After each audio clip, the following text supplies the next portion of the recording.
Oi pessoal, tudo bem com vocês? Espero que sim. Vamos então continuar, os nossos estudos sobre reencarnação e hoje nós vamos fazer um estudo de um caso, tá? E esse caso, quem traz pra gente é o Dr. Jorge Andréa. O Dr. Jorge Andréa é um psiquiatra, pesquisador, escritor espírita muito conceituado. E ele nos conta em uma de suas palestras que a sua esposa, após o 7º filho, eles já tinham 6 filhos, estava agora na gravidez do 7º, e o médico aconselhou que fosse feita uma laqueadura, né?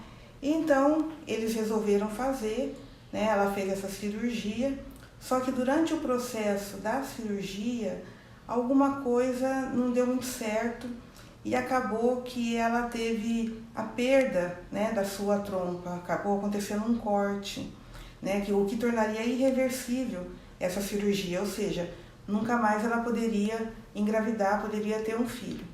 Eles não ficaram assim tão preocupados, porque afinal já tinham 7 filhos, né? Então eu falei assim, acho que a gente já parou por aqui, né? Vamos encerrar a fábrica aí. Bom, o que aconteceu foi que, depois de 10 anos, a sua esposa começou a sentir uns sintomas de gravidez. Ele falou, não, isso não é possível, né? Médico, né? Não é possível, você deve estar com gravidez psicológica. E já estava querendo levá-la para tratamento, né? Para ver essa questão, né, psicológica. E a mulher já ficou contrariada, aí ela levantava à noite, disse que ficava assim, pensando, sozinha, conversando com ela, né? E falou, não, vamos no médico, né? Vamos ver isso daí, porque parece realmente que é uma gravidez. E que foi confirmado que era uma gravidez. E aí o Dr. Jorge Andréa fala assim, como? Isso não pode, não é possível isso, né? E eles foram estudar, né, casos médicos, ele como pesquisador que é, né, e o outro médico ginecologista, tudo, e foram, olha, casos como o dela tem 1 em 1 milhão. Aí ele falou, nossa, então é porque tinha que ser, né, se é 1 em 1 milhão, veio aqui, é porque é o nosso filho, né. E aí o que aconteceu? Teve a gravidez, tudo, a criança nasceu. Vamos parar aqui e aí a gente vai falar uma outra coisa que estava acontecendo, que aconteceu antes, né, paralelamente a isso aí. O Dr. Jorge Andréa, ele participava no centro, né, e ele era doutrinador, dialogador, como nós falamos, né.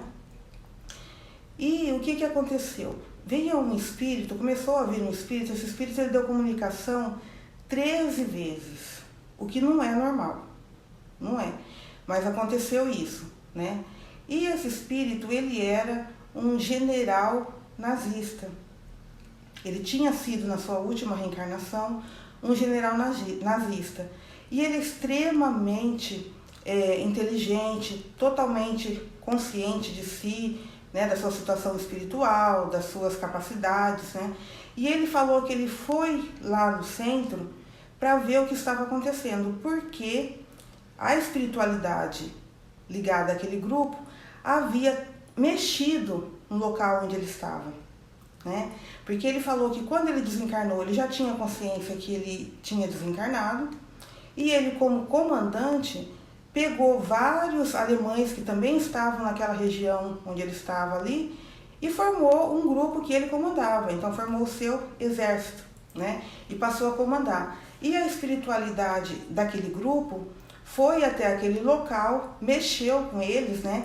Desestruturou aquela estrutura que ele tinha feito, resgatou vários espíritos de lá, que estavam sob o seu comando, e ele falou, opa, tem uma força maior aí, que está conseguindo mexer no meu comando, porque ele sempre foi o comandante, né? O que conseguia tudo. E alguma coisa estava desafiando e ele queria conhecer essa coisa para dominar essa coisa e usar para si, ou seja, era uma arma maior, né? Esse foi o intuito dele de ir até o centro. Mas foi indo várias conversas, ele foi tomando consciência, né, das coisas, até que chegou um momento em que eles começaram a preparar para ele uma reencarnação. E ele deu uma comunicação falando que ele estava apavorado com a reencarnação, porque ele tinha tomado consciência dos seus erros, né, das suas questões, e ele estava sentindo que ia ser uma coisa muito grave, né, ou seja, um castigo muito grave. Na sua consciência era isso que ele imaginava. E aí o grupo foi trabalhando, né, a espiritualidade trabalhando com ele, falando, não é assim que Deus age, né, foi conversando com ele para ele aceitar a reencarnação. Até que chegou um dia, que foi a sua última comunicação no grupo, que ele pegou e falou assim, eu venho me despedir, porque eu vou reencarnar. E eu vou reencarnar no Brasil. E aí o grupo, né, ficou feliz que ele tinha aceitado a reencarnação, que ele ia estar no Brasil, né? Deram, assim, incentivos a ele, né, para sua nova jornada. Pronto, acabou, né? Não teve mais notícia, né? E aí o que aconteceu? O filho do Jorge André já estava assim lá com seus 4, 5 meses de idade, né? E o Jorge André disse que ele olhava para o filho e falava assim, eu acho que eu te conheço. E parecia que a criança olhava para ele também e reconhecendo. Isso é o que ele nos conta, né? O que ele conta na sua palestra. Tá, passou, né, um tempo, de repente veio um estalo na cabeça dele. Será? Mas será mesmo? Será que o general baixou lá em casa? Né? Tipo, será que o meu filho, né, é aquele general? Mas ficou com aquela coisinha, passou, tá. Aí passou um tempo, ele foi até a Mansão do Caminho, né, foi no Divaldo, lá em Salvador.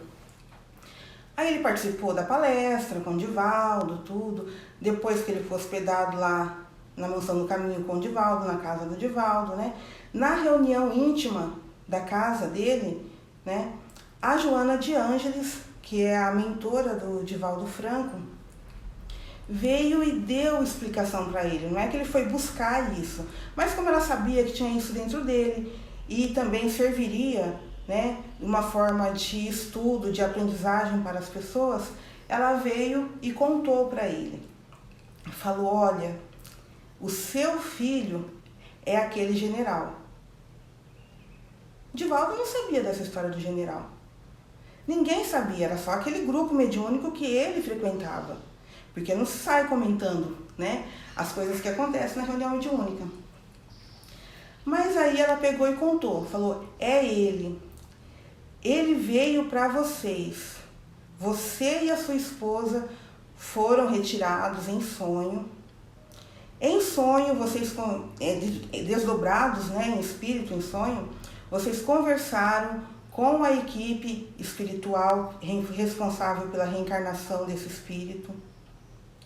A sua esposa aceitou receber esse espírito, né? Vocês aceitaram receber. E foi falado para vocês, olha, esse espírito não está na programação de vocês. Essa reencarnação não estava programada para vocês. Vocês não têm obrigação de receber. Se vocês não receberem, está tudo bem. Mas se vocês receberem, nós vamos te dar todo o apoio para que tudo ocorra como deve ser. Vocês terão todo o amparo, vocês não estão sozinhos. E então a esposa dele, que já estava com o filho mais novo, já tinha, né, 10 anos de idade, né, o filho mais novo, o outro filho, já, a filha que ela falou, que já estava para se casar, ou seja, não tinha mais criança, tinha 7 filhos, né, ela aceitou. E o Jorge Andréa também aceitaram receber esse espírito para dar orientação, para ajudá-lo nessa reencarnação, que seria uma reencarnação de trabalho, uma reencarnação de reforma íntima, de construção, para ele começar a mudar a sua vida, né, de valores diferentes que iriam ser colocados nele, nessa família estruturada. E não apenas o casal, os filhos também do casal participaram desse processo. Então foi feito o quê? Uma reconstrução na parte que foi destruída do sistema reprodutor da esposa do Jorge Andréa, né, das trompas. Foi feito no perispírito essa reconstrução. utilizando ectoplasma dos filhos do casal. Então, os filhos que aceitaram receber esse novo irmão, que não estava no planejamento, contribuíram também para a vinda desse espírito, né? E Jorge André ficou emocionado, ele se tomou de muito mais amor ainda dessa responsabilidade, né, junto com esse filho. E foi dado a ele um corpo perfeito para que ele possa ter o trabalho, para que ele possa ter o estudo. Não era para ser um castigo, né? Como muita gente acha, fez aquilo, vai nascer desse jeito. Não é dessa forma que a lei trabalha, né? A lei é conosco. Foi dado a ele isso. Pode ser que numa outra vida ele venha com algumas dificuldades físicas por questões da consciência, mais para frente. Mas nesse momento ele precisava de quê? Estrutura para construir o que ele vai fazer para frente na sua vida. E foi isso que foi dado a ele. E aí passou tempo, né? Essa criança já estava com 2 anos e não falava. E foi aí que veio uma outra mensagem para o Jorge Andréia, né? De um outro espírito que falou para ele o seguinte: olha, não mexa no seu filho. Não vá atrás de nada, nem físico, nem psicológico, porque o seu corpo é perfeito. Ele realmente vai demorar para falar, porque é a primeira vez que ele tem contato com a língua portuguesa. No seu perispírito não tem registros da língua portuguesa. E a língua portuguesa é uma língua difícil. Isso que é a mais difícil de falar e se aprender é o português, né? E aí, ele só vai conseguir isso quando todas as conexões, né, neurais do seu cérebro estiverem formadas. Aí ele vai conseguir. E foi com 2 anos e meio que ele começou a juntar as primeiras sílabas, aquelas coisas pequenininhas que criança fala. E que com 3 anos ele começou a falar, né, devagar, tudo, e depois normal, que foi a construção desse conhecimento.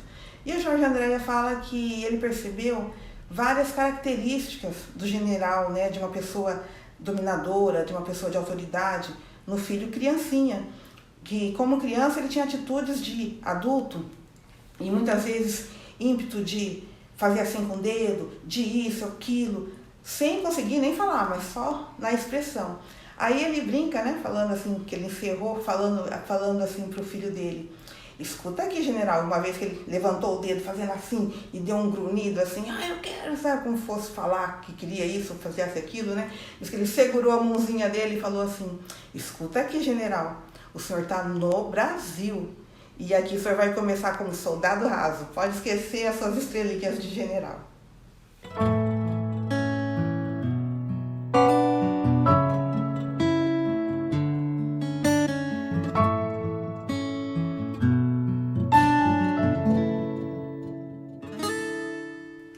Então, pessoal, por isso é muito importante a gente se conhecer, né, e procurar, assim, perceber nossos pontos, os pontos da nossa programação, o que será que eu vim fazer, né, quais são as coisas que eu preciso estar trabalhando. Porque quando a gente segue o nosso planejamento reencarnatório, a nossa programação, a vida flui muito mais feliz, muito mais leve. Até a próxima. Tchau, tchau.